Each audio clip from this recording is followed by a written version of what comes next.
सबसे बड़ी जो खबर निकल के आ रही है राजकुमार राव और पवन सिंह की, जो सबसे बड़ी खबर निकल के आ रही है कि राजकुमार राव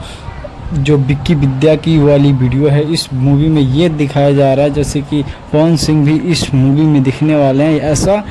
राजकुमार राव ने जो है इंटरव्यू में बताया है। तो गाइस मैं बता दूं, अभी तक हमारे चैनल को अगर आपने सब्सक्राइब नहीं किया है ना तो पहले इस चैनल को सब्सक्राइब करें और सब्सक्राइब करके बेल आइकन को दबाएं, एक लाइक करें, प्यारा सा कमेंट जरूर कर दें कि आप किसके बहुत बड़े फैन हैं, बॉलीवुड या भोजपुरी के, जरूर इतना बता दें गाइस। और मैं बता दूँ भोजपुरी या बॉलीवुड से रिलेटेड आपको वीडियो यहाँ पर मिलती रहती है। और जो पवन सिंह है राजकुमार राव के साथ जो बहुत ही ज़बरदस्त इनका गाना भी आ रहा है और मूवी में भी पवन सिंह दिखने वाले हैं, जैसे कि पावर स्टार भोजपुरी के नंबर 1 स्टार जो हैं बॉलीवुड में एंट्री मार चुके हैं और आने वाले टाइम में जो है इनकी बॉलीवुड में भी इनकी जो है मूवी आने वाली है और काफ़ी धमाल मचने वाला है। बोले तो पवन सिंह है रिकॉर्ड सारे हीरो का जो है तोड़ने वाले हैं और नंबर 1 स्टार बॉलीवुड से लेकर हॉलीवुड तक ये होने वाले हैं। तो मैं बता दूँ आप सभी एक कमेंट जरूर करें और फिर मैं मिलता हूँ अगले वीडियो में, तब तक